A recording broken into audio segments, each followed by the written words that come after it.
welcome to the second season of Dove and NDTV Stop the Beauty Test campaign. If season 1 talked about women feeling judged and rejected based on their looks during the marriage process, tonight on season 2 we're taking a step further by stepping back to where it begins, in our adolescence. When women have self-esteem and confidence issues, how does it originate? Where do the ideas of conforming to a certain standard begin? It starts with our childhood, our growing years, and that's when, at their most impressionable, adolescent girls are exposed to stereotypical ideas of beauty and non-stop pressure to look a certain size, height or color many times from their own families. And this is where beauty anxiety begins, and it accompanies adolescent girls into adulthood till the time of the marriage process, when they face rejection for their, quote, inadequacies. This is the beauty test that our campaign aims to stop, right where it begins in the adolescence. It is here where all these ideas of conforming to a certain standard begin, and it is exactly where lessons in self-esteem and body confidence are very necessary. बिल्कुल। नमस्कार। तो आज हम सब इकट्ठा हो रहे हैं खास मुहिम के तहत। हम कैसे दिखते हैं ये सब के लिए एक अहम विषय है, लेकिन हमारे रंग रूप पर जब हमें आंका जाता है, जब निगाहें हमें तोलती हैं, फिर नकारती हैं या रिजेक्ट करती हैं, तो हमारे मनोबल पर कितना खराब प्रभाव पड़ता है, हमारे स्वाभिमान को कितनी ठेस पहुंचती है। तो इस मुहिम के तहत हमारा प्रयास है कि अपने रंग रूप को लेकर हमारी बच्चियों, लड़कियां, युवा, उनमें किसी भी तरह की हीन भावना जहन में ना आने पाए और इससे कैसे बचें। लड़कियों के लिए ये मुश्किलें पहले ही समाज, परिवार से ही शुरू हो जाती हैं। इस सोशल मीडिया के ज़माने में छोटी उम्र से ही बहुत बच्चों पर किसी खास तरह से दिखने का दबाव सा बन जाता है। बनावटी कमियों को ज़रूरी समझ बैठती हैं वो। शायद इसलिए दुनिया भर में 12 से 16 उम्र की लड़कियों में बॉडी इमेज इश्यूज देखने को मिल रहे हैं। तो एनडीटीवी की डव सेल्फ एस्टीम प्रोजेक्ट की मुहिम इसी संदेश के साथ जुटी है, स्टॉप द ब्यूटी टेस्ट। सुंदरता की कोई एक परिभाषा नहीं है, आप कैसे दिखते हैं इसके लिए कोई एक पैमाना नहीं है, आप अपने आप में अनोखे और परिपूर्ण हैं। तो आइए आगे बढ़ते हैं और डव का नया विज्ञापन देखते हैं।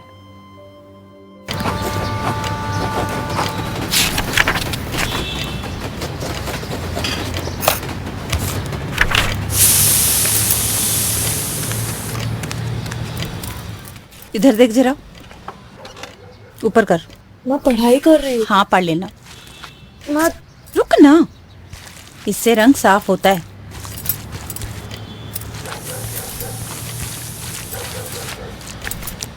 आधे घंटे बाद धो लेना।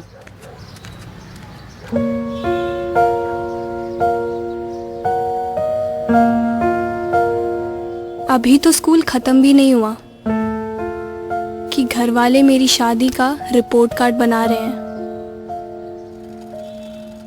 रंग रूप के कितने नंबर कट गए। कमर 44। रुकिए बेटा, बेटा पेट अंदर, सांस खींचो, पेट अंदर करो। अरे पेट अंदर करो, सांस खींचो, खींचो खींचो खींचो। अब लो जी ना। वजन के कितने नंबर घट गए। 39। इसका रिपोर्ट कार्ड बना रहे हैं।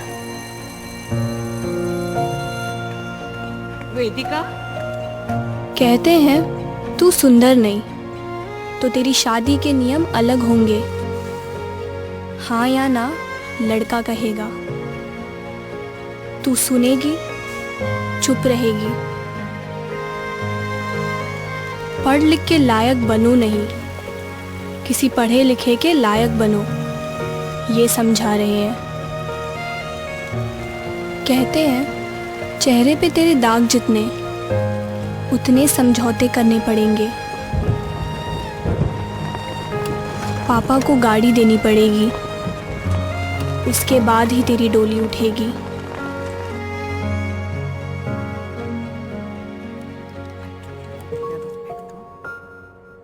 अभी से सिखा रहे हैं, ये दिखा रहे हैं कि आईना मुझसे प्यार नहीं करता।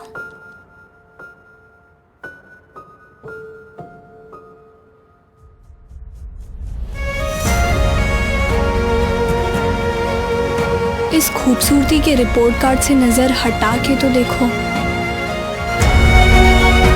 मेरी नज़र से नज़र मिला के तो देखो।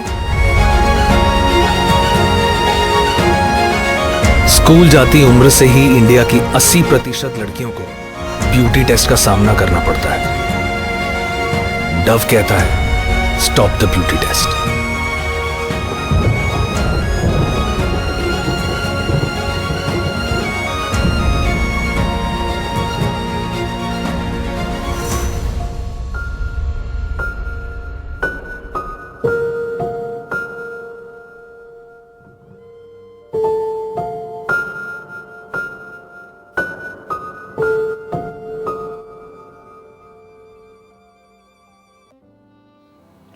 तो इस मुहिम को गहराई से समझते हैं। मोटी, पतली, लंबी, छोटी, रंग रूप के बारे में जो एक रूढ़िवादी स्टीरियोटिपिकल सोच है, हमारी युवावस्था में कदम रख रही लड़कियां इस पैमाने से गुजरती हैं। आपने देखा, ये पहले जीवन के एडोलेसेंस नए पड़ाव के बदलावों से जूझ रही होती हैं। पहले ये हार्मोनल चेंजेस हो रहे होते हैं, तो ये बनावटी पहलू मन में भारी से हो जाते हैं। इस दौर को समझना जरूरी हो जाता है। तो हमारे साथ हैं प्रतिभा पांडे, अक्षदा की माँ, शीतल दामिली अदिति की माँ हैं। अक्षदा और दामिली को आपने इस भावुक फिल्म में अभी देखा, और हमारे साथ हैं एक्टर अविका गौर, आपने इन्हें कई टीवी सीरियल्स में देखा होगा। और हरमन धिलन है, vice president skin care, colour cosmetics and Dove master brand. तो आइए शीतल जी, मैं पहले आप ही से सवाल पूछ लेती हूँ। यही सवाल है कि आपने अपनी बेटी की कहानी सबके साथ साझा करने के बारे में कैसे और क्यों सोचा? मैं शीतल धमेले, अदिति धमेले मेरी डॉटर है, और मेरी बेटी अदिति ने बचपन से ही अपने डार्क कॉम्प्लेक्शन को लेकर हमेशा बहुत सारी बातें, बहुत सारी प्रॉब्लम्स फेस की है। और मैं ये नहीं चाहती थी कि जो मेरी बेटी ने फेस किया है वो सारी बच्चियाँ भी, दूसरी भी बच्चियाँ सहन करें। जैसे एग्जांपल, जैसे उसे स्कूल में जाती थी वो, तो उसके स्कूल के क्लासमेट्स उसे हमेशा काली कौवा बोल के बुलाते थे। तो और बस में भी काफ़ी बार उसे काली काली करके चढ़ाते थे। तो बच्ची हमेशा हर्ट होकर आती थी। तो वो घर जब आती थी तो उसके मन में हमेशा एक डाउट रहता था, क्या मम्मा मैं सुंदर नहीं हूँ, कि काला रंग अच्छा नहीं होता है? तो मैं एज हर मदर, मैंने ये सब बातें संभाल लिया, उसे समझा दिया। बट कई लोगों के बच्चियाँ ये फेज से गुजर रही है, उन्हें पता नहीं रहता है, और हमें ये स्टीरियोटाइप्स को कहीं ना कहीं रोकना है। और मुझे लगता था कि ये बातें कहीं ना कहीं पहुंचानी चाहिए, इन बातों को रोकना चाहिए। इसीलिए मैंने, जब मुझे डव का प्लेटफॉर्म मिला, तो मुझे ऐसा लगा ये बेस्ट है डव कैंपेन, कि मेरी बेटी की स्टोरी रिप्रेजेंट करने के लिए, ताकि दूसरों के बच्चों में भी वही कॉन्फिडेंस आए ये स्टोरी को देखकर। Fantastic. More power to you and mothers like you. Pratibha Pandey, similarly, body issues like pimples or complexion or wearing glasses, explain to us as moms, because we all want the best for our kids. So, why should such issues matters to mothers like you? मेरी daughter ने बहुत face किया ये problem. कहीं भी जाती है तो उसको कभी ना कभी ये सुनने को मिल ही जाता कि specs are not perfect for her, and pimples, complexion, whether it's fair complexion or dark complexion, everywhere girls face these problems. मेरी डॉटर भी ये चीज़ें हमेशा फेस करती है, तो really it's matters to me, क्योंकि हम अगर इस तरीके से ऑलवेज बुली करेंगे या लड़कियों को ऐसे बोलेंगे, तो आई थिंक वो अपने मेन ड्रीम, मेन चीज़ों से उनका फोकस हट जाएगा, स्टडी का लैक हो जाएगा, तो वो डिप्रेशन का शिकार हो जाएं या इन प्रॉब्लम्स में फंस जाएं, और घर में आके भी उन्हें वही एटमॉस्फेयर मिले। तो ये सारी चीज़ें बहुत मैटर करती हैं। बहुत पेनफुल है गर्ल के लिए कि अगर वो बाहर निकल रही है तो वो हमेशा डरी रहे कि मुझे कोई ना कोई मेरे फेस को देख के कमेंट करेगा या मेरे बॉडी इश्यूज पे कुछ बोल देगा। तो ये these are not better for their future lives. So you hear the cry of mothers like Pratibha. So let's bring in Harman Dhillon here. Harman, NDTV partnered with Dove for the Stop the Beauty test last year, and that's when we talked about, the unfair, unidimensional, stereotypical beauty test that women have to go through as part of the marriage process. But for this year's campaign, how did you choose, why did you choose to rewind the clock in a sense to focus on adolescent girls and their body anxiety issues? At Dove, we believe that beauty should be a source of confidence and not anxiety for women, which is why last year we started the movement which is Stop the Beauty Test. It was a campaign which brought to life the prejudices which women faced, especially during the marriage process, and the kind of dent in the confidence that they have during that process. And when we were looking at the statistics and results, we realized that this confidence gap really starts happening much, much earlier, and actually during the teenage years. Statistics really told us that 80% of young girls in this country have faced a beauty bias or a prejudice during their teenage years. And that's why we decided that we really need to widen the scope of our messaging and address the problem when it starts, which is during their adolescent years. So what kind of response have you received to the Stop the Beauty Test campaign this time around? The response, I must say, has been really humbling for the entire team who's worked on this campaign. I think this year's campaign, because it brings to light the prejudices and biases which young girls face, has really touched a chord with women far and wide. We've got lots of responses where women have shared when did they first face this bias, via the hashtag, how old were you, and how it has ended up denting their confidence and taken years for them to overcome it. We've reached close to 100 million people with this message, and we believe that when women are sharing their stories of how it has really dented their confidence and what it really took to really overcome that gap, it is only going to help raise more awareness about this issue and really make sure that we stop the beauty bias when it starts so early. And Pratibha ji, let me just bring you back in. What was your experience of making the film, and did that experience change your attitude towards the set notions of what young girls should look like? Experience of making this film has been wonderful for me as a parent. I'm very proud of her, and my daughter is very happy. Every day she gets beautiful comments, and few aunties, her aunties say that now you have become an inspiration for the girls who wear glasses. तो she is very wonderful experience. और yes, मेरा idea, मेरा mind change हुआ है, क्योंकि उसके पहले मैं सोचती थी अगर if my daughter complains कि मम्मा मुझे क्लास में या मुझे बाहर ऐसे आंटी बोल रही थी या किसी ने ऐसे कहा, तो मैं उसको इग्नोर करती थी कि चलो मैं इग्नोर करूंगी तो वो भी उस चीज़ को भूल जाएगी. But after watching this ad film मैं सोचने लगी कि this is not a very this is a very big issue कि बच्चे हम तो बोल के निकल जाते हैं, एज अ मदर कभी कभी हम भी बोल देते हैं, बट बच्चों पे क्या असर आता है वो बहुत ही ज़्यादा प्रॉब्लम करता है, क्योंकि जब बाहर से बच्चा सफ़र करके घर में भी आए वही चीज़ें सुने, पेरेंट्स ना सुने, तो बच्चा फिर तो बिल्कुल स्टक हो जाता है, डिस्टर्ब हो जाता है कि अभी तो बाहर मैं ये फेस ही कर रही हूँ, मेरे मम्मी पापा भी मेरी बात नहीं सुन रहे हैं. तो ये मेरा माइंड चेंज हुआ है कि यस, बच्चों की प्रॉब्लम्स को हर समय कोई भी चीज़ वो बोले हमें सुनना चाहिए. बिल्कुल ज़रूर सुनना चाहिए. आविका, आप तो एक छोटी सी उम्र से एक्टिंग कर रही हैं, आपको तो बड़े होते टीवी पर करोड़ों लोगों ने देखा है. कभी ये प्रेशर था आप पे कि इस तरह से दिखें या ऐसे बेहतर दिखेंगी, जैसे चश्मा मत पहनो या पतली हो जाओ, या आपके आसपास कभी आपने होता हुआ देखा हो, जो आपने सीरियल्स इतने किए हैं, तो इस दौरान कभी कुछ ऐसा हुआ कि आपको ऐसा दिखना चाहिए या ऐसा नहीं, या कुछ ऐसा दिखने को कहा गया हो जो आपको ठीक ना लगा हो लेकिन रोल के लिए आपने किया, एडजस्ट किया? I think to be honest, I have been very blessed that way.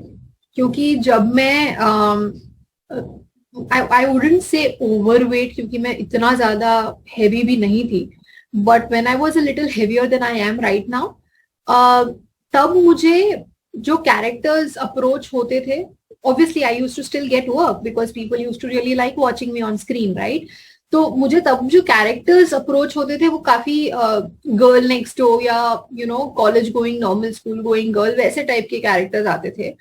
And when people know that I am fitter, I'm approached for bigger or glamorous roles, I would say. And I think as an actor, मैं भी वही same चीजें कर करके कहीं ना कहीं थक चुकी थी. I also wanted a change. और मेरा जो इंटेंशन था of changing the way I look was honestly इसलिए नहीं कि मुझे मैं I am just sad about the way I look and I want to look a specific way.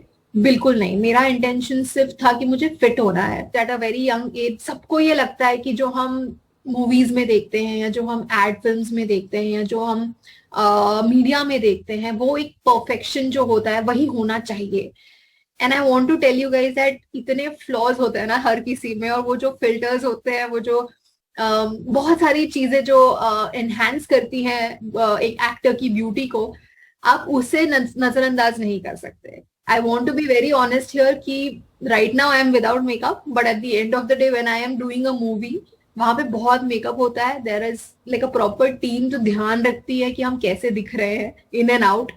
And I think ये सारी चीजें definitely like I said thin line है, तो वो गलत इन्फ्लुएंस भी कहीं ना कहीं कर देती है. And I think the credit और the blame does go to the industry क्योंकि हमने वो एक स्टैंडर्ड बनाया है ब्यूटी का. And yeah unfortunately little girls don't understand this and I want them to understand for sure.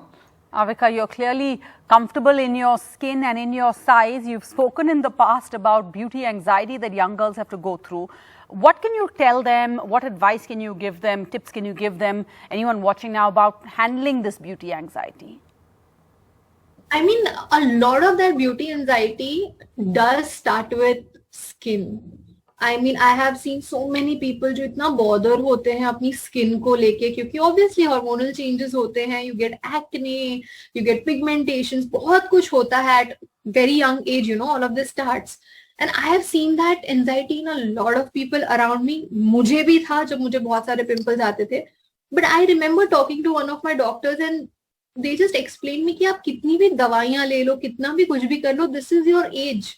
अगर अब नहीं आएंगे तो कब आएंगे? मतलब it's as simple as that. So I think I started making peace with it जब मैंने ये लॉजिक समझा कि ये होना है, दिस इज नॉर्मल. सबकी लाइफ में वो एक फेज आता है जब आपका skin is reacting to your hormones and it's okay. I would want to appreciate Yami Gautam for this. I remember उन्होंने एक इंस्टा पे पोस्ट डाला था I think around एक साल पहले that she has Catarrhosis pilaris. It's a skin not a disease but a skin condition जिसमें आपको like bumps होते हैं on your arms or on your legs and on your skin basically.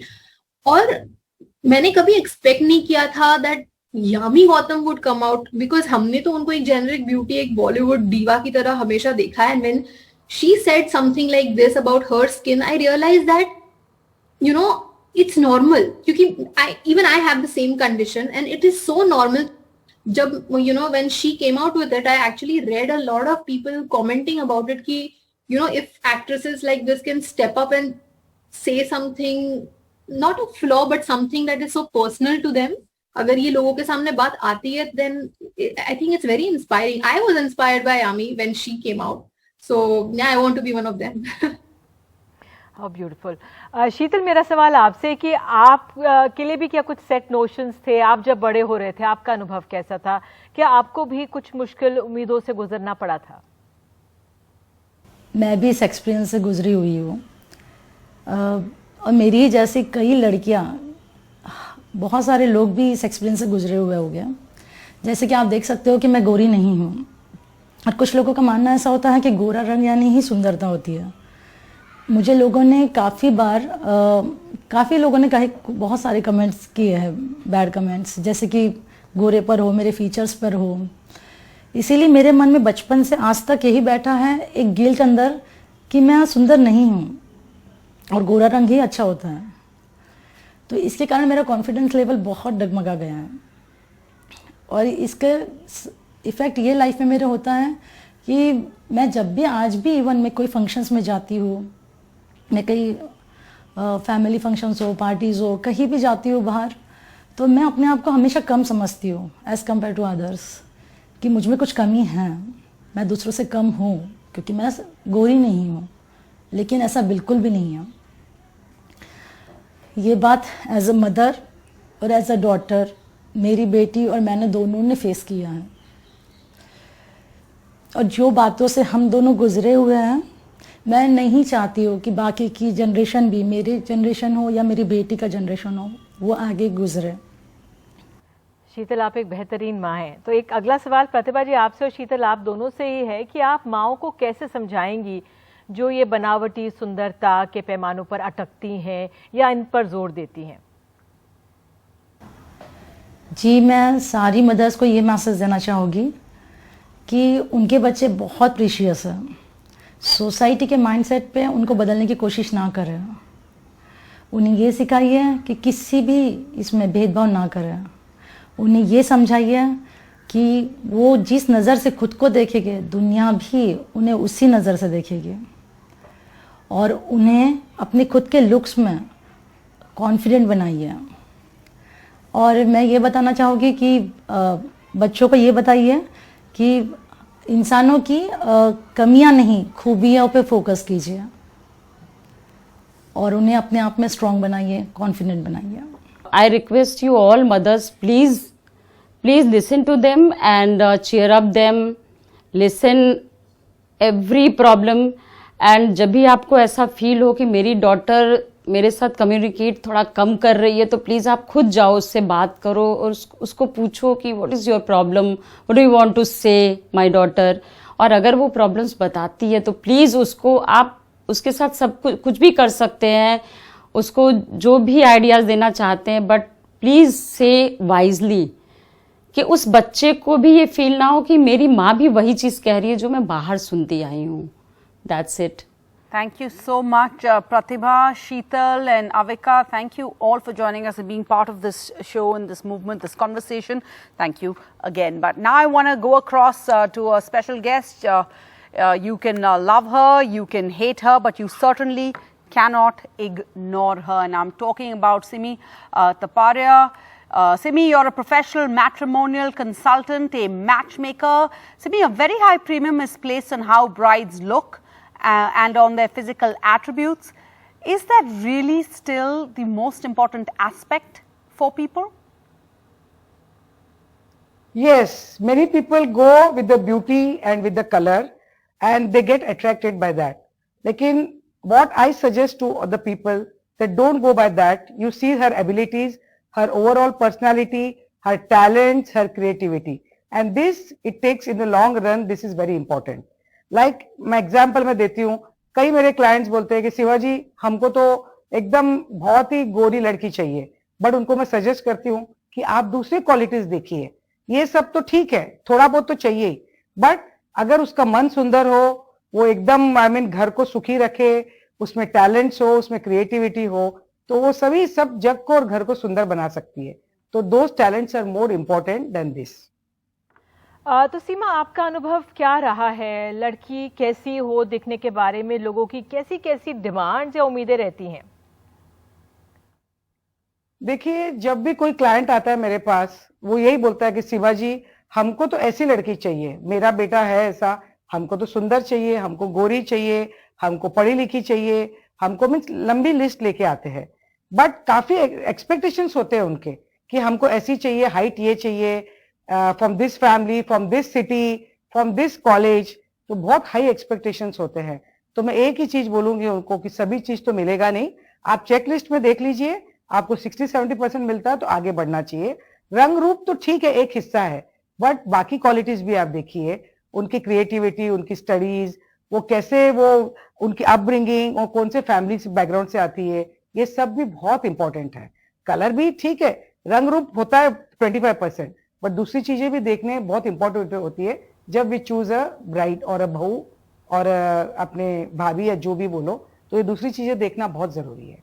मैं और एक एग्जांपल दूंगी, एक रिश्ता आया था मेरा साउथ से, तो उनके इतने एक्सपेक्टेशंस थे कि हमको हाइट ये चाहिए, बाल ये इंच का चाहिए, कलर ऐसा चाहिए, and she should be studied from this university, she should be this age and she should be beautiful and she should be fair. ये सब भी एक्सपेक्टेशन लोग लेके आते हैं, तो इट्स वेरी डिफिकल्ट. सब कुछ तो मिलता नहीं है, पर ठीक है, sometimes some people are very lucky, तो उनको सब चीज मिल गया इसमें. तो आई वुड से कि इतने ज्यादा एक्सपेक्टेशंस मत रखिए. देखिए कि आपको क्या इंपॉर्टेंट है लाइफ में. आप बहू लाते हैं तो क्या क्राइटेरिया आपके लिस्ट में है. That is more important, not all this things. Seema, आप तो मैच मेकिंग विदेशों में भी करती हैं. आपका क्या अनुभव रहा है? क्या ये जो एक्सपेक्टेशंस हैं विदेशों में भी एक जैसी हैं या हमारे देश के बाहर अलग हैं? क्या बताएंगे आप?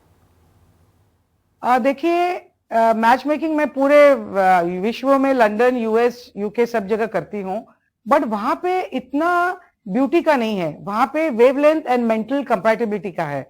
अपने इंडिया में इसका काफी है कि लड़की सुंदर होनी चाहिए, गोरी होनी चाहिए एंड हाइट ऐसी होनी चाहिए. ये सब क्वालिटीज अपने ज्यादा प्रेशर करते हैं कि ये हमारे क्राइटेरिया में ये सब होना चाहिए. बट ये विदेशों में ऐसा नहीं है. विदेशों में just they don't see the beauty, they see कि the girl is compatible, she is of his type and she wavelength match होना चाहिए, वो सब देखते हैं. बट अपने इंडिया में ज्यादा सुंदरता को ज्यादा पॉइंट्स दिए जाते हैं, कलर को भी ज्यादा पॉइंट्स दिए जाते हैं. और मैं सब क्लाइंट्स को यही समझाती हूँ कि देखिए, ब्यूटी कलर इज एकदम छोटी सी बात है. बाकी अगर लड़की में गुण हो, क्रिएटिव हो, सबको सुखी रखे, सबको खुश रखे, घर बांध के रखे, तो उस टाइप की बहू घर में लाना चाहिए. ये मेरी एडवाइस है यूथ लोगों के लिए. इंडिया में देखिए, मैंने ये नोटिस किया है कि अगर कोई लड़की थोड़ी सांवली होए तो उसको जब वो स्कूल डेज में होती है तब से पेरेंट्स बोलते हैं कि भाई देख, तू सांवली है तो कुछ कर कलर के लिए, तो धूप में मत जा, यू अप्लाई सब उपटन एंड ऑल. काफी कुछ करते हैं बिकॉज उनको लगता है कि अगर ये थोड़ी गोरी सुंदर होगी तो उसकी सगाई बहुत जल्दी हो जाएगी. But this I just suggest the youth, this is a wrong thing. उसके ऊपर नहीं जाना चाहिए. अपने को दूसरी क्वालिटीज, दूसरे उसकी आदतें, दूसरे इसकी अपब्रिंगिंग, वो सब देखना चाहिए. कलर के ऊपर लड़कियों को इतना प्रेशर नहीं करना चाहिए. ये मेरी विनती है यंग लोगों के लिए, यंग लड़कों के लिए और उनके पेरेंट्स के लिए.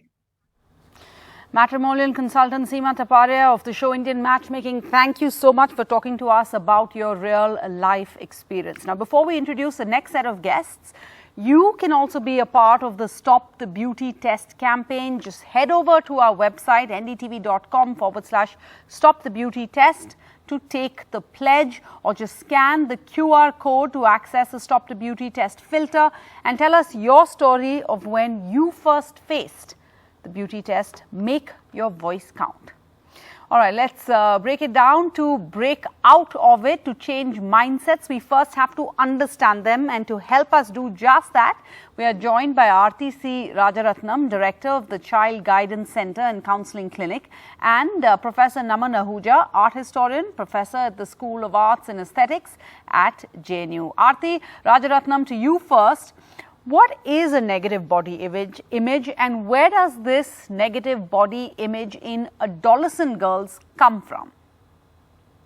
Sarah, let me just start with helping us understand that each of us perceives ourselves in a certain way. And how I perceive my body is what is generally referred to as body image. This can be positive in some people, but by and large, you'll notice that with a lot of negative messaging coming in the last several years, it's become negative. So basically what happens is the person has normal physical appearance, but they tend to perceive it as being flawed, which is where it becomes a negative body image. And over a period of time, this can become what is called body dysmorphic disorder in some people, because they're so obsessed with these perceived flaws, which may be very, very small.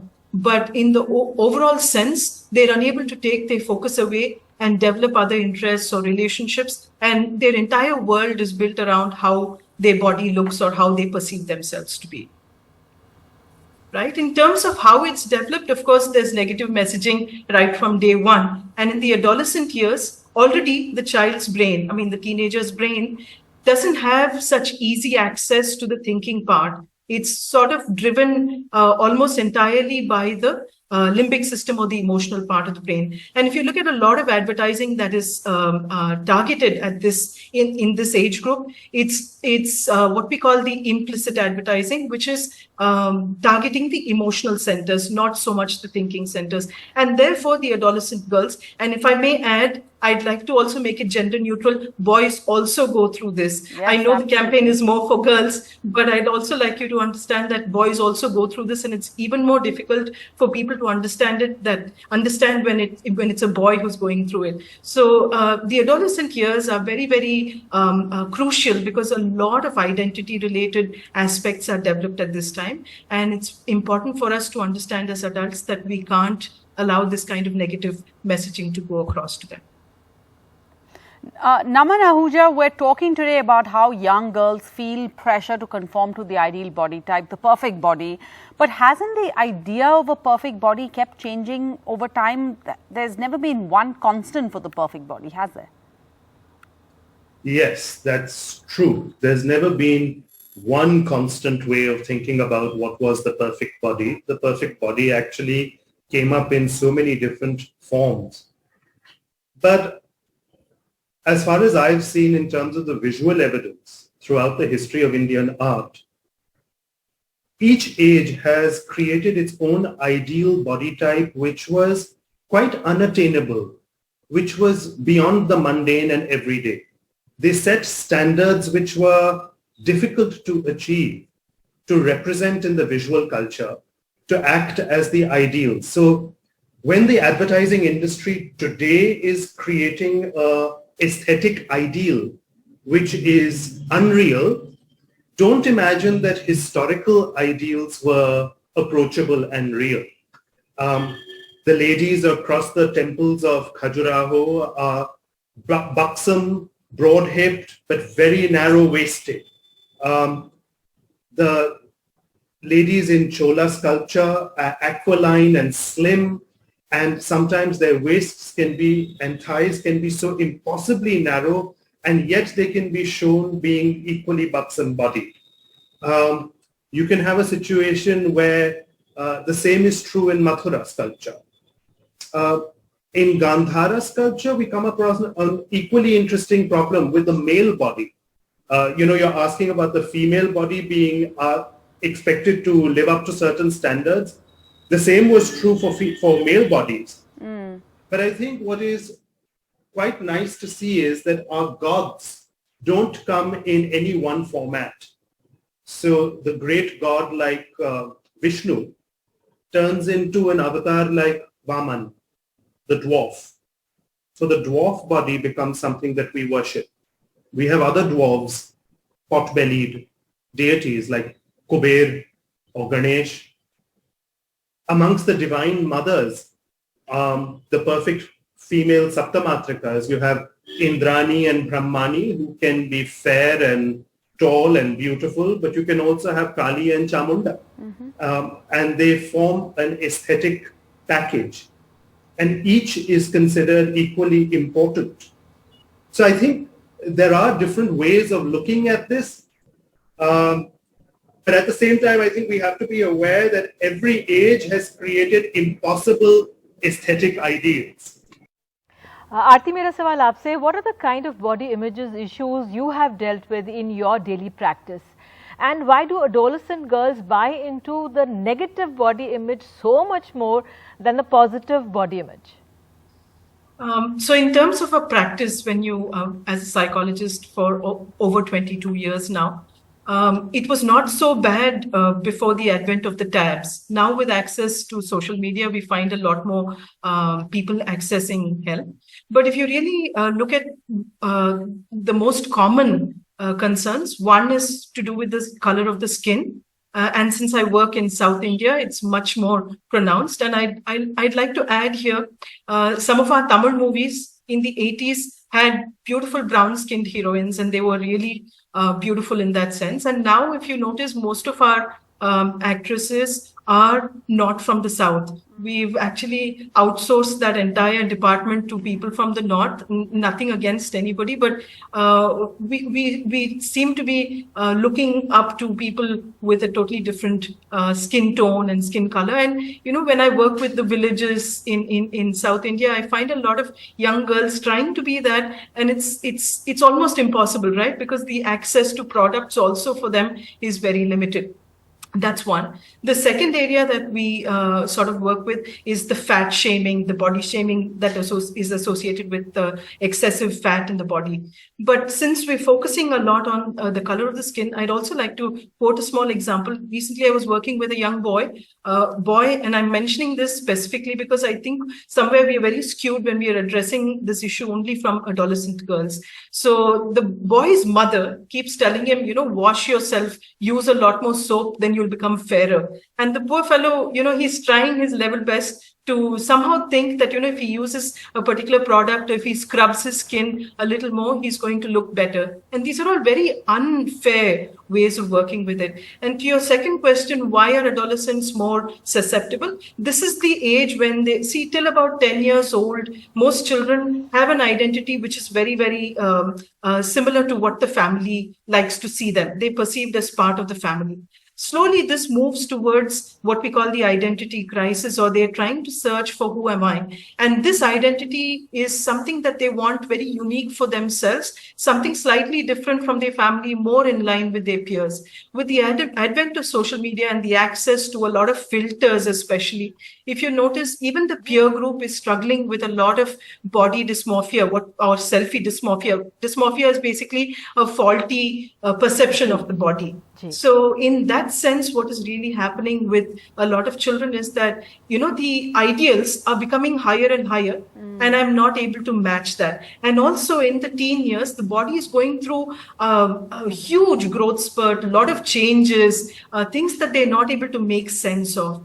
And there's also something called the imaginary audience that most teenagers go through. Most teenagers believe that 50 to 500 people are always watching them.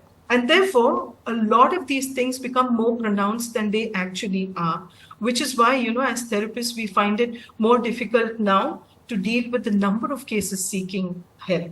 बिल्कुल, thank you आरती। और सही आपने कहा कि लड़के लड़कियां दोनों ही इस दौर से मुश्किल पैमानों से गुजरते हैं। बहुत बहुत धन्यवाद आप दोनों का। तो हम सब ने कभी ना कभी ये ब्यूटी टेस्ट को फेस किया है।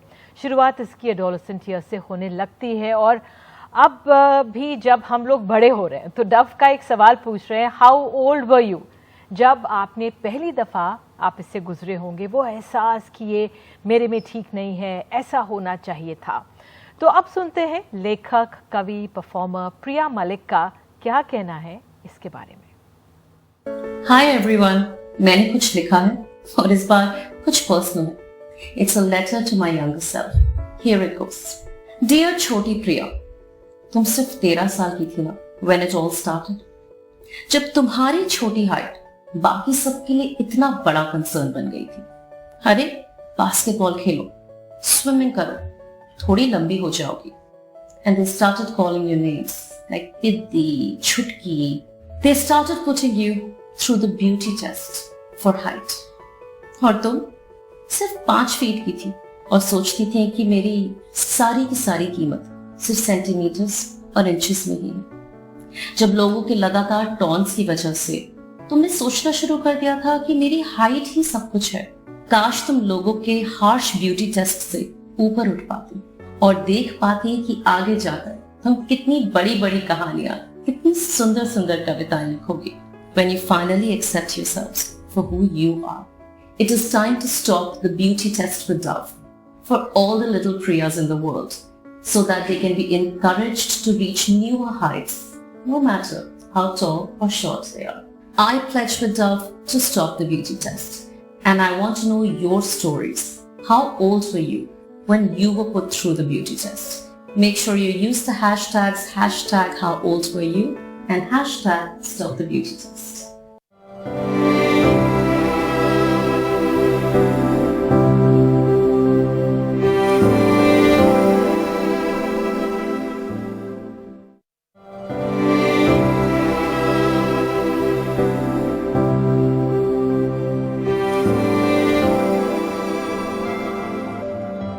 Welcome back to our Stop the Beauty Test campaign. Let's now focus on the search for likes that creates a fundamental dislike. I'm talking about social media. More and more young girls are living life virtually. And online life can be tailored to an ideal standard in terms of both lifestyle and looks. But what does this do to them? To talk about this, we're joined by Dr. Maitri Chand, psychologist, marriage and family therapist, and we have Nilakshi Singh from Plum to Pretty, body positive content creator and model. Thank you both for your time. Dr. Chand, to you first. Could you explain to our viewers the correlation between living life virtually in an online world and issues of self-esteem, body image, anxiety and depression? The connection between these factors is quite strong, also by default. The more time you spend online, the more likely it is that you are going to read something or see something that is going to impact you, and sometimes negatively so. In our online engagement, we lose sight of the fact that people post their best pictures or their best moments only. And so our sense of self, our self-esteem, that then gets connected to the number of likes, the number of views that our post or our stories have received.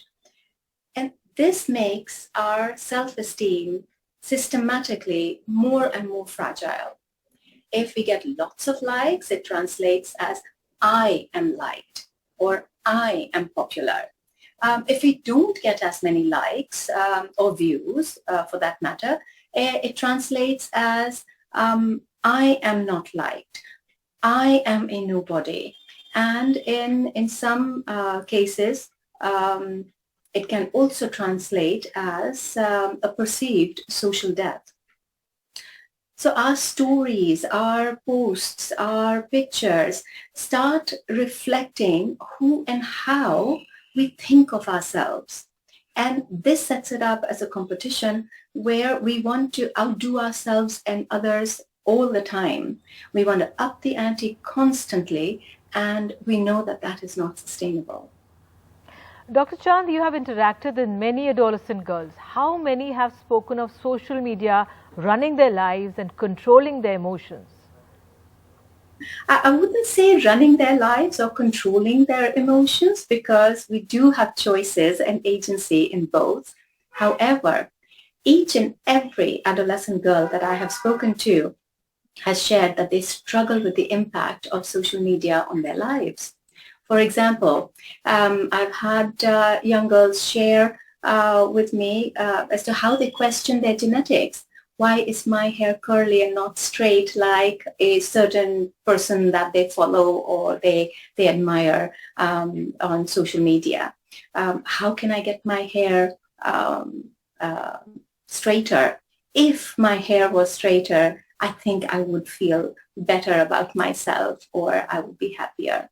Sometimes they also share things like, my friend's post received X number of likes and my post received Y number of likes, Y being 2 points less than X. So what does this mean? Does this mean I am not an interesting person? Does this mean I am not liked? How do I understand this? Well, this is the world that we live in today. During the COVID lockdowns, the online platforms of any and all kinds were what helped us stay connected with each other. But now we feel the need to regulate these platforms for our own selves and our children. So these platforms can give us a sense of community. It can help us learn to play a musical instrument, to learn a new language, to read up and to know more about our human condition, etc., etc. So it can be a wonderful resource at our disposal. So parents need to help their children to regulate the social media in their lives. And in so doing, they will also help their children to regulate themselves as well. So this is the world we live in. You're absolutely right, Dr. Chand. So Nilakshi, then under these circumstances, young girls will spend time online and on social media. It's where everyone hangs out. So how can young girls keep their social media feeds bright and interesting rather than anxiety provoking? I think it starts with who you're following, really. It really regulates. I mean, the algorithm is something that's changing every day. It's not something that's in our control, but the more number of, creators that we like that basically associate with certain kind of lifestyle, you lean towards wanting that. So I think starting, analyzing and going in depth as to what you are finding interesting, taking a look at that, a hard look at that will basically help you reevaluate. So unfollowing, blocking has been my mantra. Even though as a social creator, as a social content creator myself, I find it very difficult to upkeep with the trends. And I feel like, okay, in this race, I am somewhat just not doing well. So how do I get there? What is it more that I can do that, I will appeal to my audience, to the women that are watching me? It's definitely become a race, but to just have yourself sane, you really need to, it is literally like any other addiction. And I don't say this very lightly because this is something that we are living in day to age. Right from our education needs to our entertainment, we are online. Like we are going to chronically develop the claw hands in the future, whatever the model is being released. But yeah, just to look even at our feeds, I think it's very important to regulate, like Dr. Chan mentioned, who are we, following? What are we really reaching out? There is so much to learn. And frankly speaking, I'm one of those creators that found a parallel career just because I had so much to share. I had so much to learn. So I think regulating what you're watching without, riling down the path of anxiety would really help to keep our feeds clean. Nilakshi, how can you help young girls make friends with being themselves, not judge themselves according to marketed artificial parameters? How do we make them focus more on what can be achieved with themselves and not their body's look? I think the work that we are seeing right now, it's just so much more associated with what are we looking like on screen. I am not just talking about girls in India, but across like Korea and Asian countries where you're gifted a surgery right for your birthday. So it is okay, even by the parents, they're okay gifting something like this and, letting young girls as young as 16 to go on with. Having said that, even, the kind of conversations that we have that starts from home, I think that's a relationship that I would personally, if I could go back in age and time, I would have that conversation with my parents. Like if they they are the first stepping stone to, how I view myself. If they were the first barriers that would possibly interact and put a stop to, what the relatives have to say about your face, your body, your height, really the first comments that really falls onto you and you tend to take it really seriously, like your life depends on it, and then alter whatever you could change about your body. That is where our parents can be this barricade, this filter, and start building a healthy relationship with ourselves. I feel like the food that we consume, the media that we consume, it all has such aspects. And I know that it's not a possibility for all of our parents, for all of our guardians to come and be, but I think it's a conversation starter, even for today, that we can have these relationships, and our worth is so much more than just being just counting the number of likes that we receive or the comment and how liked we are, because this does not translate into real life. Having been in this like for 12 years, I think this is something that I see even in classrooms. So I teach as a professor as well. I'm a lecturer as well. So when I see those young girls in classroom, it is appalling to see the effect that it can have. Like they would see me live in the classroom and they'll be like, you have another face in the social media. And I'm like, exactly what it is. Right. Nilakshi, well, I've just started following you on Instagram because I think we need to magnify your positive energy and positive, image, looking at yourself more. Thank you so much for joining us on our show. We're going to go in for a short break, but we have much more coming up. Don't go away.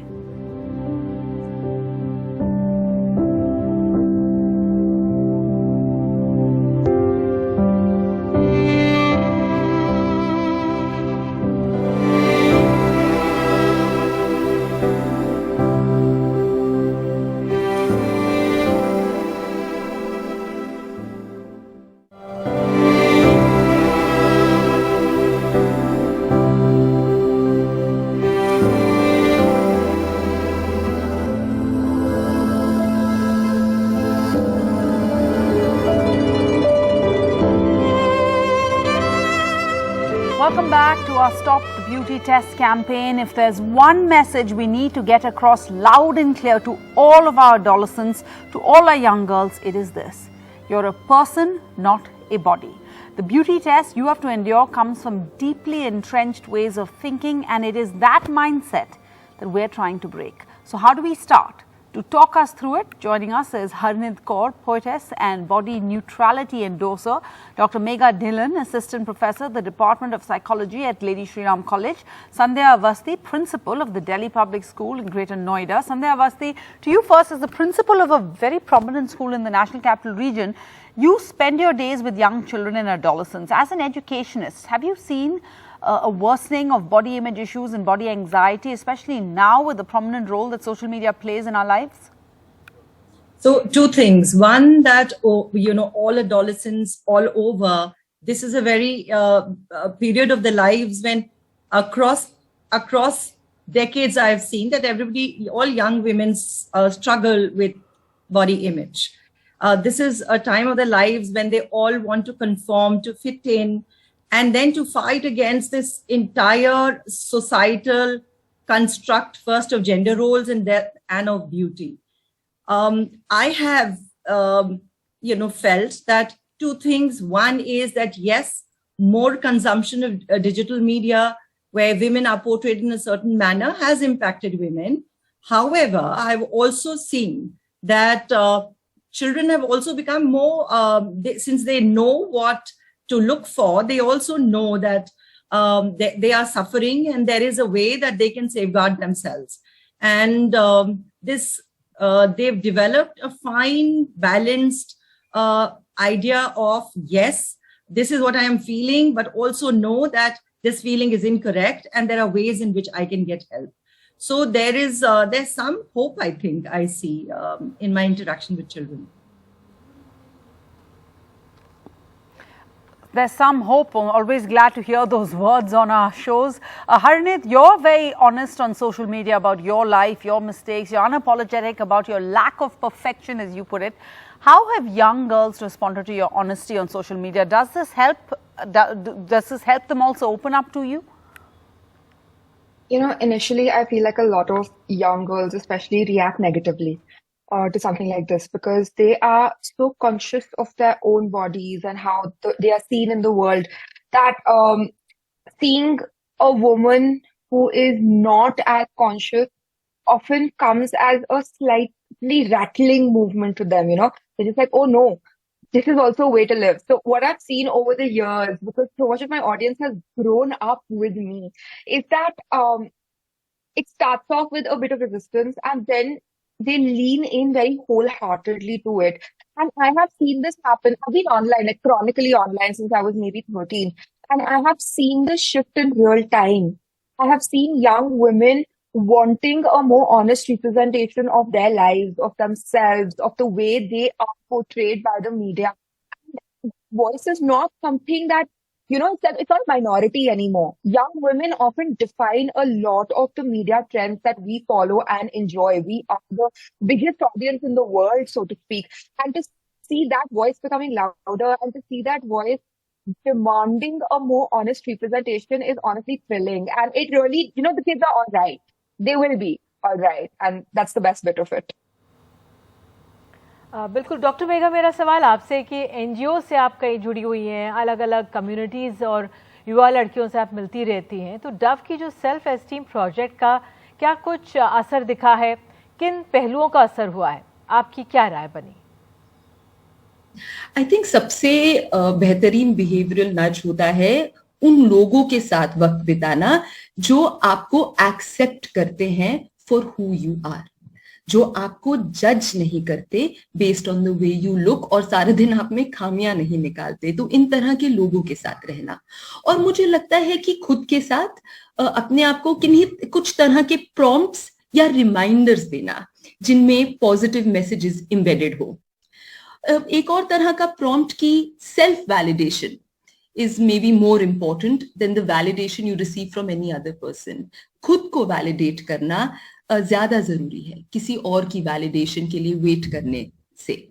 और मुझे लगता है just reminding your self की wait से ज्यादा health और stamina और endurance जरूरी है, उस पर ध्यान देना। सिर्फ अपनी बॉडी की अपीयरेंस पे ना फोकस करते हुए उसकी फंक्शनैलिटी पे फोकस करना और अप्रिशिएट करना कि आपकी बॉडी आपको कितना कुछ करने देती है। और एक और बहुत जरूरी reminder of being a smart and selective user of social media. ये समझना कि सोशल मीडिया एक डबल एज स्वॉर्ड है, वो बहुत एम्पावरिंग हो सकती है या बहुत टॉक्सिक हो सकती है depending on how you use it. इसलिए always being a smart user of social media. So I think ये कुछ चीजें अगर हम अपने आप को याद दिलाते रहें, they act as tremendously helpful behavioural nudges. बिल्कुल, आपने कहा कि सोशल मीडिया का स्मार्ट यूजर होना चाहिए।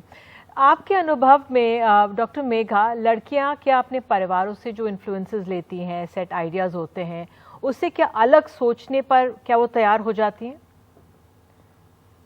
मैंने ये देखा है कि जब मैंने वर्कशॉप्स करी हैं, बहुत रिसेप्टिविटी है बच्चियों में फॉर इवन आइडियाज जो बिल्कुल ऑपोजिट हैं of what they have heard at home, खासकर अपने एक्सटेंडेड फैमिली मेंबर से। शायद बच्चियों ने हमेशा ये सुना हो कि गोरा होना बहुत जरूरी है, पतला होना बहुत जरूरी है, बट जब हम उनको alternative conceptions of beauty present करते हैं, जब हम अंदरूनी सुंदरता की बात करते हैं, बच्चियां बहुत रिसेप्टिव होती हैं इन चीजों की तरफ। It's almost like they are ready to break free of these old outdated notions of beauty, और वो बहुत रिसेप्टिव हैं टू द आइडिया कि ब्यूटी एक चेकलिस्ट में रिड्यूस नहीं करी जा सकती। एंड आई थिंक ये सारी रिसेप्टिविटी जो है उनके यूथ से ही आती है, because when you are young आप ज्यादा रिसेप्टिव होते हैं नई चीजों की तरफ।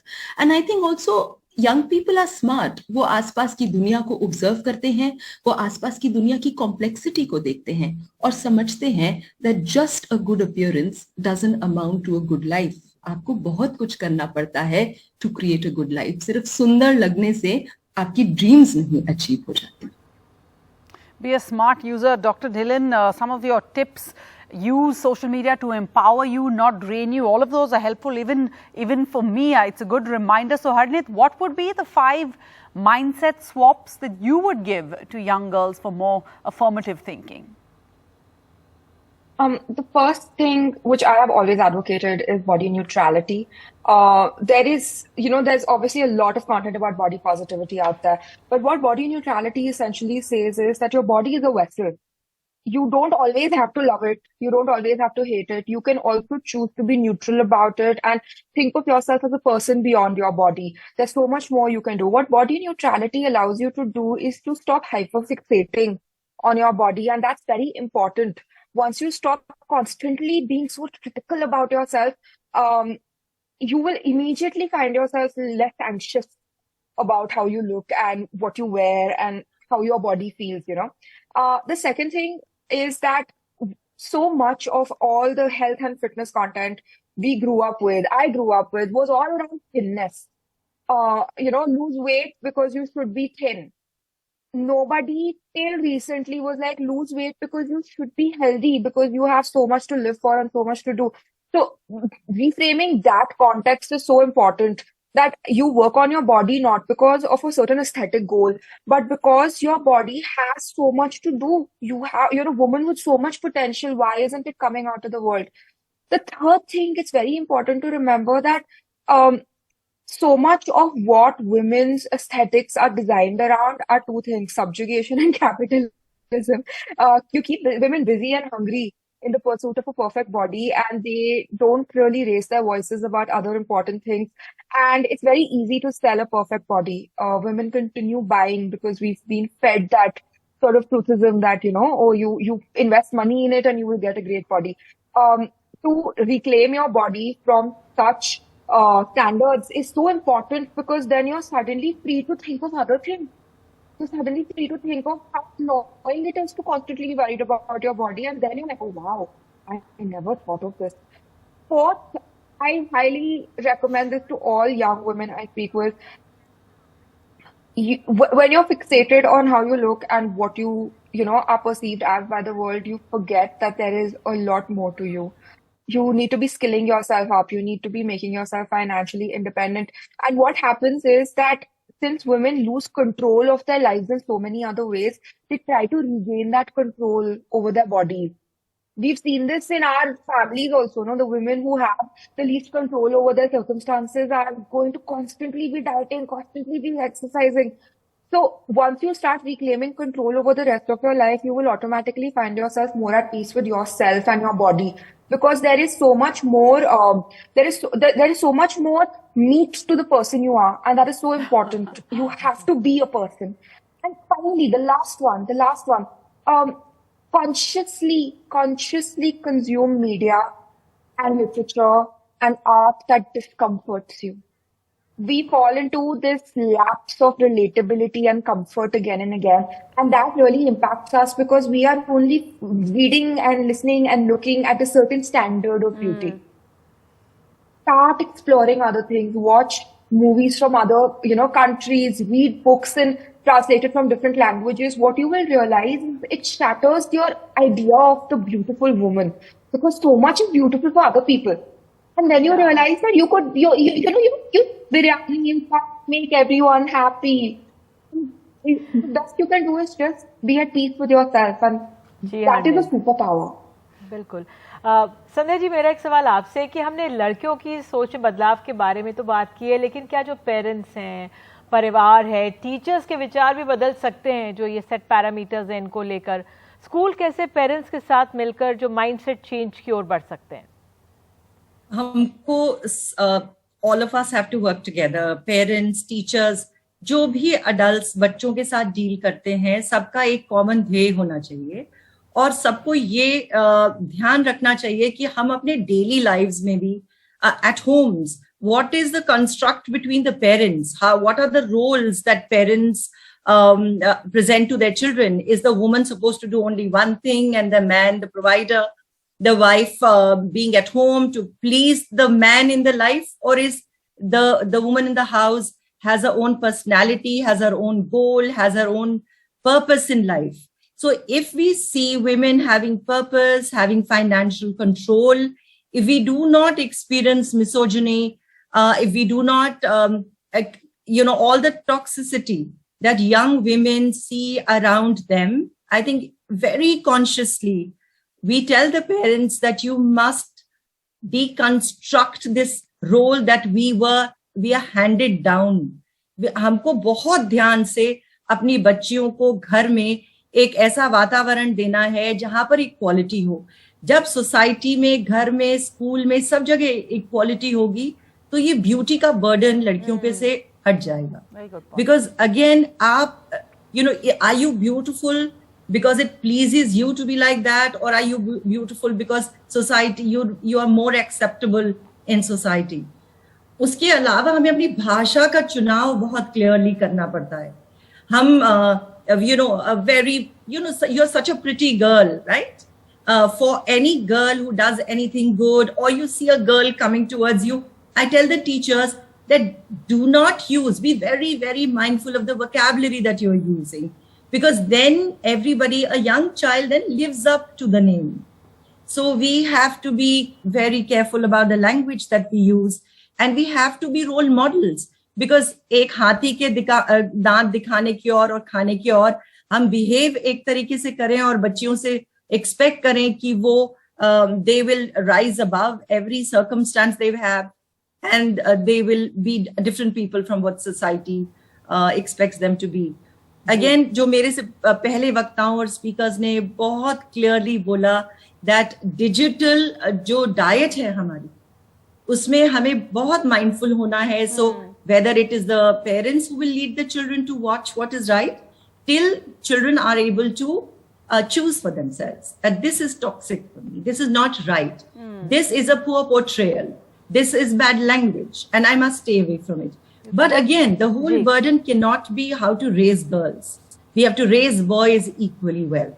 Absolutely. Because if we constantly, the narrative is about women and girls, then we are only 50% of the population. Absolutely. We all have to mature, have to rise above.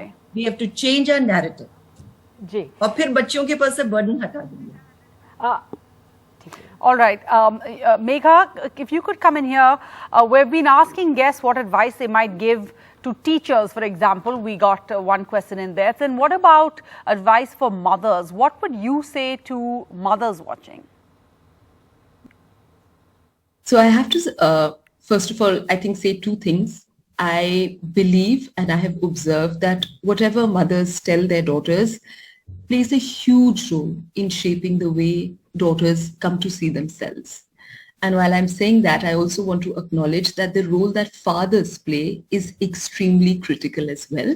However, I'll focus on mothers for the moment. I think the first thing that mothers can do is have conversations with their daughters about appearance ideals, about artificial beauty, and alerting their daughters that as young women, their bodies will constantly be scrutinized and commented on. But their daughters need not pay heed to such comments and certainly not allow such comments to define how they feel about themselves as people.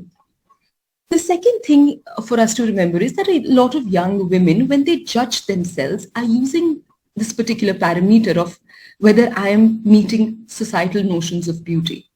And I think as mothers, we must present to our daughters alternative and more meaningful ways of judging ourselves. For example, instead of worrying about, do I look okay? Do I look good enough? A young person can probably ask that, am I doing enough for my community? Or a person can probably ask, am I being fair and kind in my dealing with other people? I think those are far healthier parameters for self-evaluation rather than, am I looking beautiful enough? And I think the third thing that we can do as mothers is be positive role models for our daughters by demonstrating healthy self-esteem. As mothers, when we can exhibit confidence in our competencies as women and show that to our daughters, I think our daughters' abilities to do the same naturally increase.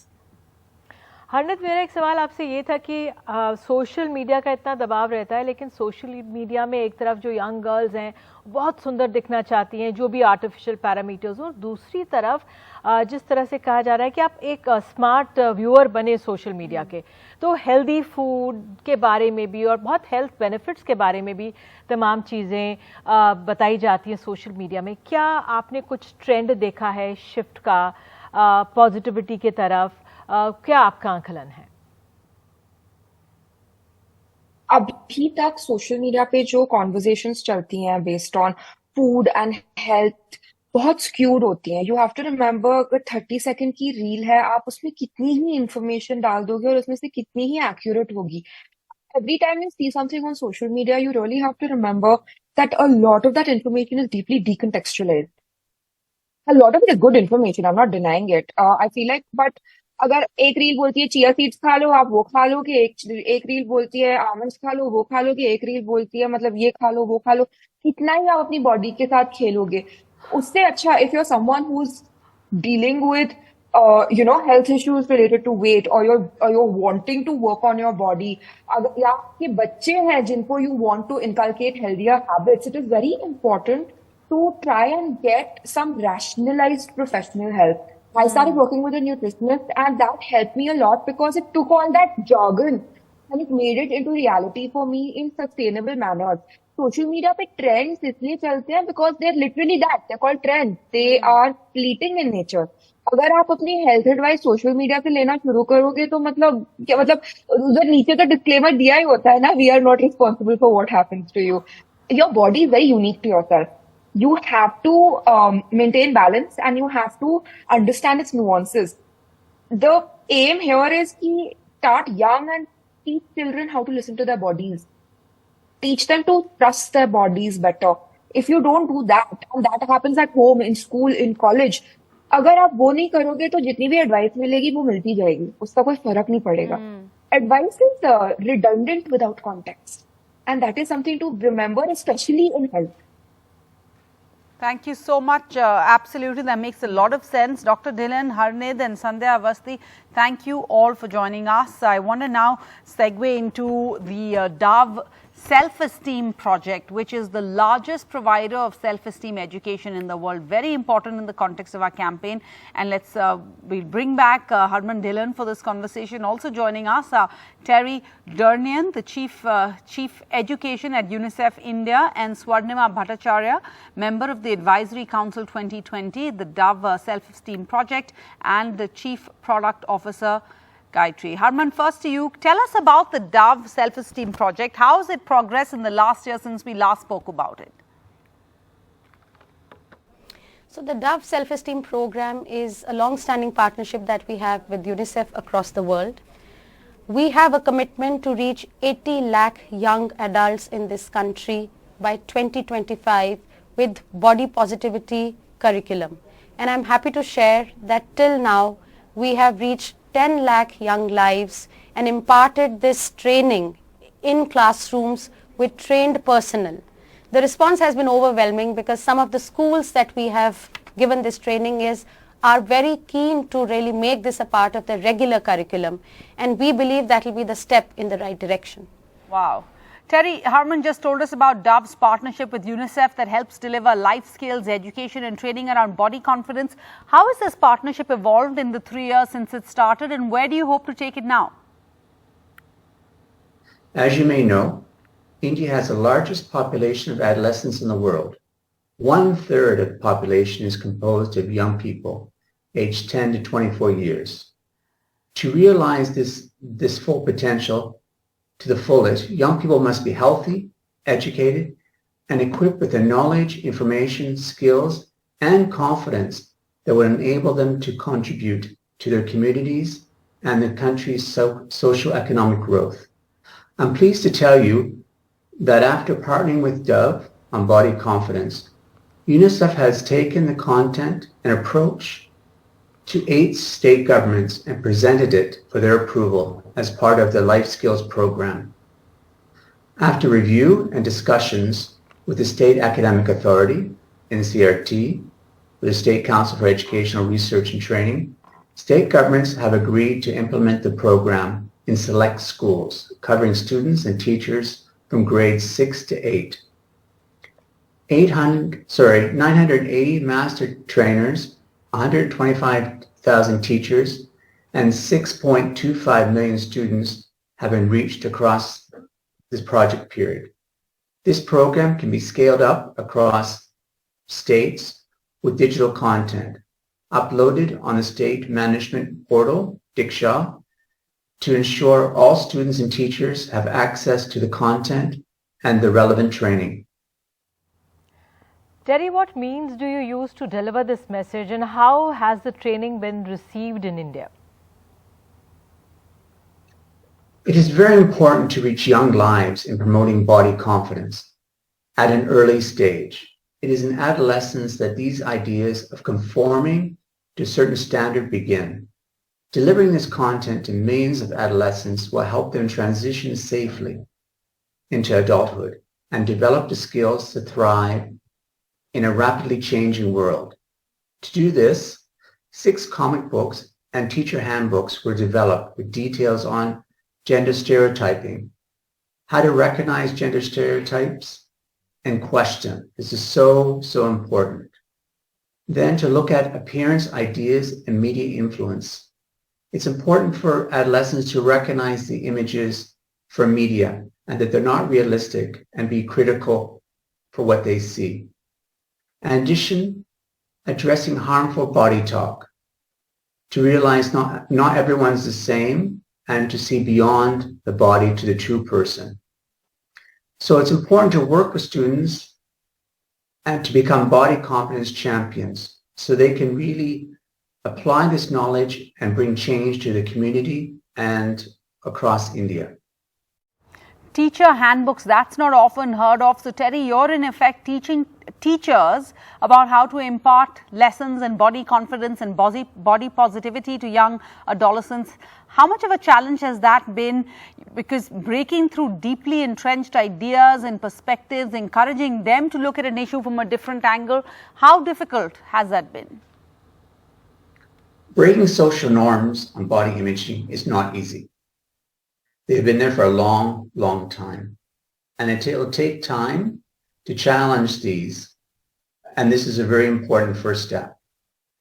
UNICEF, together with partners, work on capacity building of teachers. It is important to design the training from where teachers are and build upon it. That's why face-to-face trainings were organized, so you can have that engagement, questions can be asked, and doubts can be overcome, and norms be challenged. Though it can be challenging, the story format enables concepts to be brought much closer to the real life situation. By engaging with teachers and in interactive sessions, we were able to ensure that teachers internalize the concepts before they actually engage with students, so they understood and believe what they're saying, and they can convey this confidence and understanding to their students. Terry Durnian, thanks for joining us, and thank you for the work that you do. We have Swarnima. Earlier in the show, we were talking about social media and the role that it can play in perpetuating this perfect adolescent body image.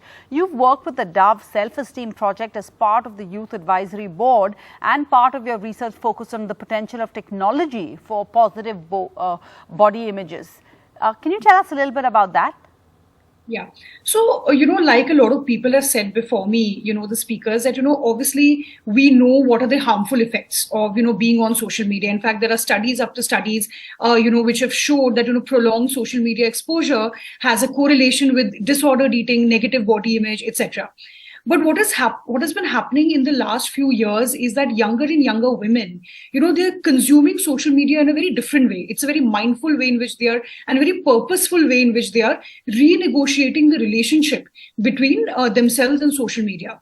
So they are using filters more mindfully. They are, talking about, beauty standards that they are setting. They are following influencers who are body positive and body neutral, and who come from, the global south. You were seeing that there is a lot of increase of people who are coming from the global south, and they are redefining the notions of beauty, which was so far very derivative of a very Western ideal of what beauty should mean, like fair skin, thin bodies, etc. And that is being constantly redefined and renegotiated among, the younger people and the younger consumers of social media. Also, there is, like a 2019 study was done in Australia, which showed that, women from 18 to 30 years of age, when they're consuming more and more body positive and body neutral content on social media, it not only positively impacts their self-esteem, but also their mood. And this positive reinforcement is even higher because, when you're talking about things like self-esteem, low self-esteem, negative body image, this feels like a very isolated experience. But when you come online and you see that there are people who look like you, who feel like you, that positive reinforcement is even more strong, So these are some ways in which, we are finding that social media behavior is changing for the better. And a lot of young women are like really driving it and really, sort of redefining beauty online, basically. Swarnima, I have a question for you. The one aspect everyone overlooks is the impact that this body image anxiety has on women's health. It is women's health versus women's beauty, and beauty always seems to win. You work extensively in women's health care. Tell us more about it. How do we tackle this? So, number one, this is something that people don't understand very well, that why, when we're talking about certain standards of beauty, how that has a very tangible impact on healthcare outcomes. So let me demonstrate a few examples. So a lot of people have come to us in my current, the Gayatri, the Women's Health Organization, and another one before that, where we were talking about menopause, PCOS, and things like that, and, providing evidence-based, solutions to manage all of that. But one thing that we recognized was that when people were coming to us to deal with, say, PCOS or to deal with menopause, one of the biggest things they wanted to solve was the weight loss problem, abdominal weight gain, sudden weight gain, cystic acne. And there was a bit of resistance to, to solve for things like hormonal health issues in a more holistic way. So what we realized is that a lot of what people understand about healthcare is very, skewed towards looking fit and looking thin, and not necessarily solving the root cause of it. So there is a very direct correlation between, essentializing women's health into just fitness and essentializing the definition of fitness as just looking thin, because that really, skews your healthcare outcomes, and you don't deal with the condition that you have in a more holistic, sort of evidence-based manner. And this happens, as early as, during teenage, a lot of, girls are being diagnosed with PCOS at an earlier and earlier stage. And two of the biggest symptoms of this are, sudden weight gain, massive weight gain, and cystic acne. And during this time, girls are so vulnerable, their bodies are changing, they are renegotiating, how they're, growing from being, kids. So this is already a very vulnerable time emotionally for girls. And we have seen that a lot of people, they don't want to understand the symptom. They don't want to say that, okay, let me take you to a doctor and get you checked, as to what's happening. They will say, oh my God, lose weight. Tumhara growth bahut zyada ho ja raha hai. This is the kind of language we are using. Yes. And, we've seen this, that when we are talking about, and this is not just about specific healthcare issues like PCOS and menopause and things like that, we've also seen this, a lot of young people are coming to us as, our users and community members. So for example, they travel to cities like Bombay and Delhi for their professions and for their college and things like that. And they have said, that we have a different set of wardrobe for the metro cities where we are working and studying, and our hometowns, which are not very cosmopolitan. And what is that if not, a lot of stress around how your body is culturally perceived? Absolutely. And very important points, Vandima. Thank you so much for them. Thank you so much. We shall be back after a short break with a special guest, Sania Mirza.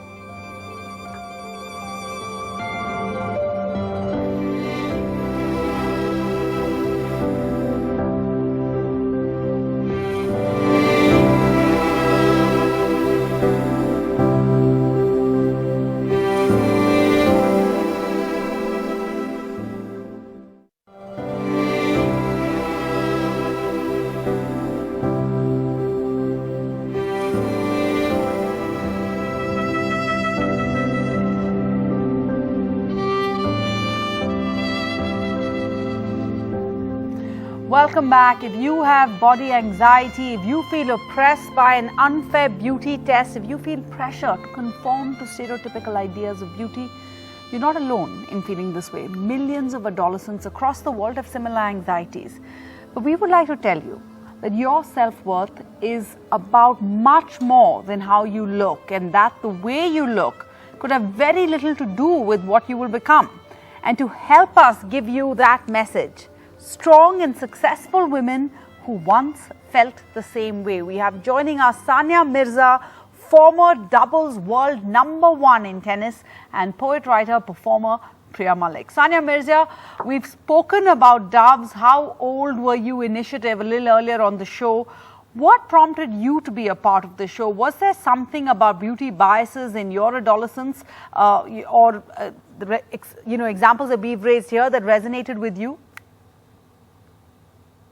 100%. I think that for me, for a child, from a regular Muslim family in Hyderabad, which was a small city at that time, to choose to play tennis, being a girl, an outdoor sport was something that was very, very different. And I could straight away relate to, when I saw the campaign, I heard about it, I was like, I can straight away relate to this, because these are beauty standards that we as young girls are always subject to, and even as adults, but as young girls, it probably affects us a lot more because we're still kind of growing into our own skin, still insecure of the way that we feel, the way that we look.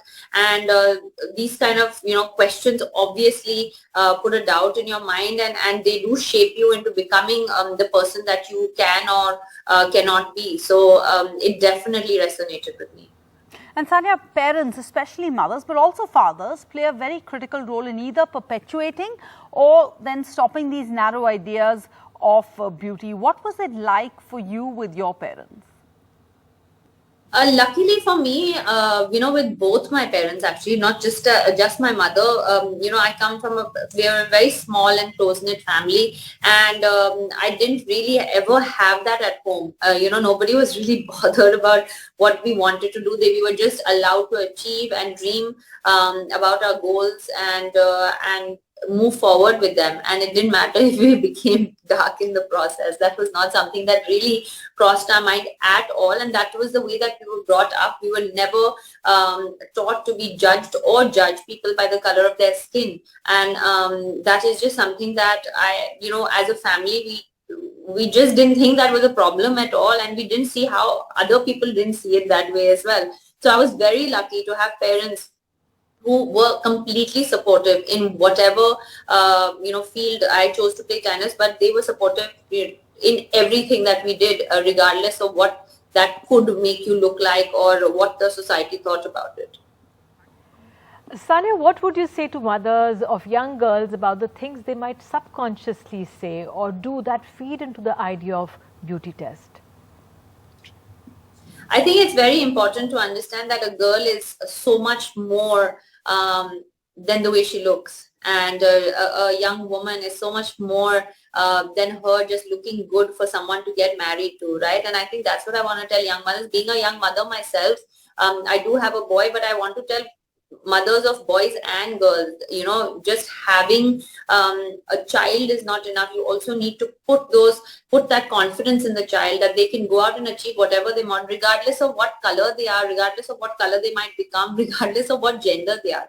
And I think that is something that I have spoken so openly about all my life, because it is so important to me, because I've had that support from my family, and I was very, very lucky. My sister and I, we were so lucky to have that. And, I just hope and wish and pray that at one point the entire world becomes like that. And it takes a conscious effort to not subconsciously put that pressure on your young girls, especially because it has been in our system and in our culture for so many years that sometimes even as women, we kind of forget where we are, where that line is, where that boundary is, and we forget that subconsciously we are making a child feel insecure in their own skin. And I think as mothers, it's our job and duty to be very conscious of that. And apart from color, as an athlete, there's an additional pressure on athletes to have a certain kind of body. In addition to looking a certain way, it also has to perform a certain way. Does that create added pressure on young teenage girls who are athletes or aim to be athletes?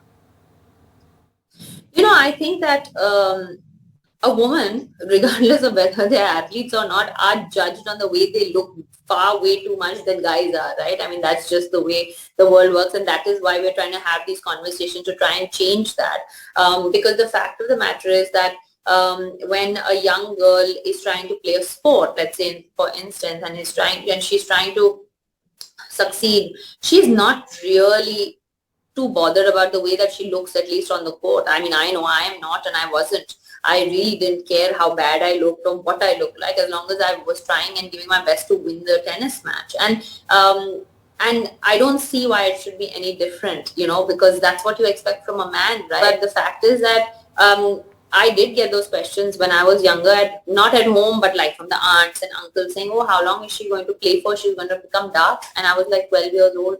And they're like, who's going to marry her? And even at that point, I remember thinking to myself, I promise you I'll find someone to marry. It's okay. I don't think and if somebody's going to judge me by the color of my skin, of how dark or light I am, then I don't think that person is worth marrying. There's definitely so much more added pressure. Even now, you put on a kilo or two and all of a sudden you get questions on social media if you're pregnant. That's how much pressure there is for a woman to constantly look amazing and have that whatever the figure they have in mind or is the ideal figure for a woman. Because if someone puts on a kilo or two and all of a sudden they're like, oh, are you pregnant? And that is their only thought process. So it definitely does add pressure, but it's the parents' job to take that pressure off. And that is why it's so important, especially as you mentioned earlier, the mother's job, consciously, because possibly and most probably she's been through those beauty standards as well.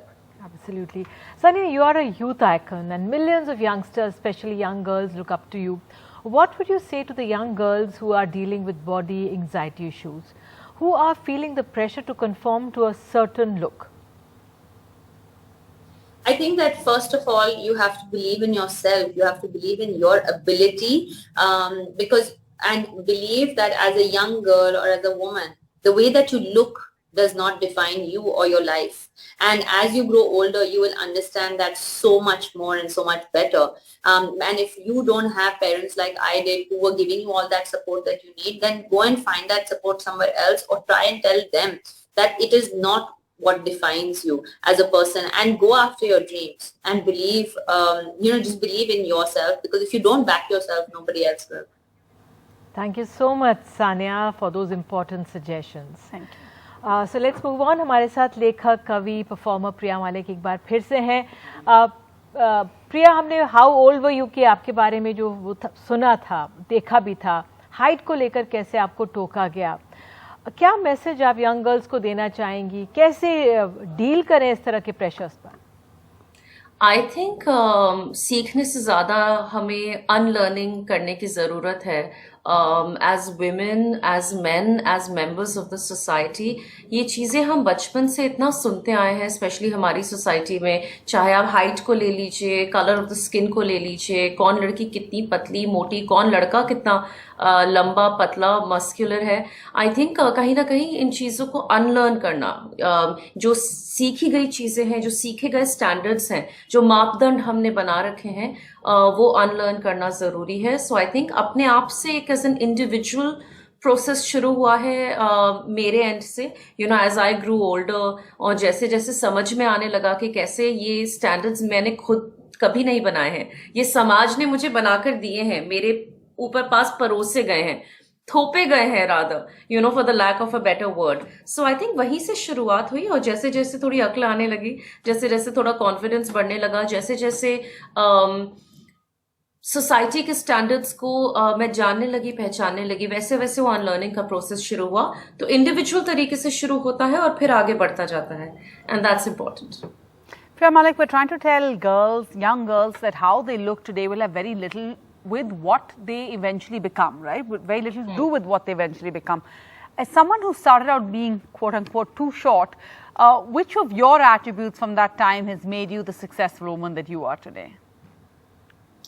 Okay, so I was actually tested on a few beauty standards growing up. I grew up in a joint family, and I think in a joint family you do tend to get compared to your cousins a lot. And as bad as this will sound, my auntie reminded me a couple of weeks ago that when I was a little girl, me and my cousin, we would sit and not just test our height on the wall. You know how we used to make that little pencil mark on the walls? We would also do that to our skin color. So we would have our arms next to each other and decide who is more fair. And she said it as if she was remembering like a fun memory. And I was in the middle of dinner and I stopped and I was like, oh my God, we used to do that, my cousin and I. And she was like, yeah, I remember you girls doing that. And that's when the conversation began as to how did it all start. As children, we couldn't have just gone with ahead and be like, okay, let's do this. Obviously, it came from the parents and the society and everything else. So height was a major thing for me growing up because, I grew up in the era of beauty pageants. I grew up in the era of Sushmita Sen and Aishwarya Rai. And being a little girl who loved the stage, I wanted to be a part of the beauty pageants. And the beauty pageant industry itself has changed over the years, has evolved over the years. And I remember when I got my first period, one of my friends walked up to me, and I was 13 at the time. I was only 5 feet tall. And she was like, hey, Priya, I just want to let you know you will never make it to the stage now. And it was heartbreaking.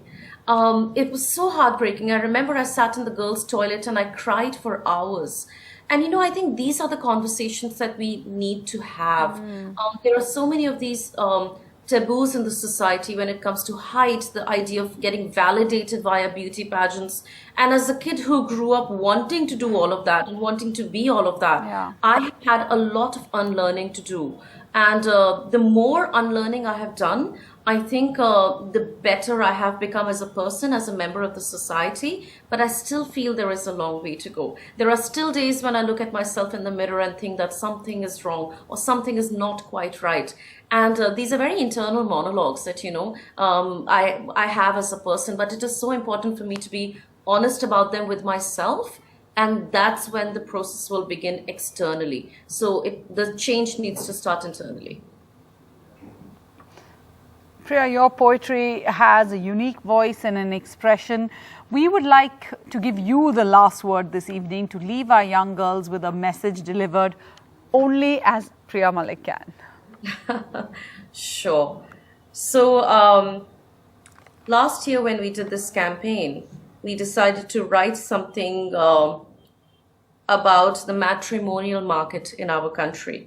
You know, looking for a bride, age 25 to 28, complexion extremely fair, body type slim, height minimum 5 feet 4 inches. My result? Fail. इस खूबसूरती के बदसूरत test का question paper आखिर किसने बनाया है? मेरे रंग और मेरे रूप को अपने मापदंड पर आखिर किसने बिठाया है? So these were just some of the lines that I had written down for this brilliant initiative by Dove for Stop the Beauty Test campaign, because I think we need to start questioning who has made these rules and why am I trying to be answerable to a question paper that has been set by the society.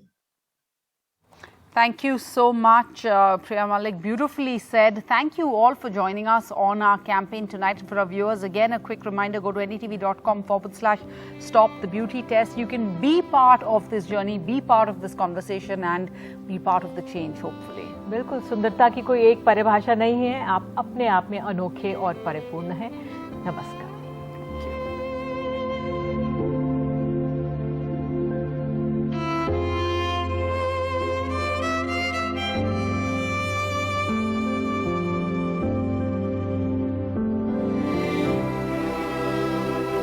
Thank you.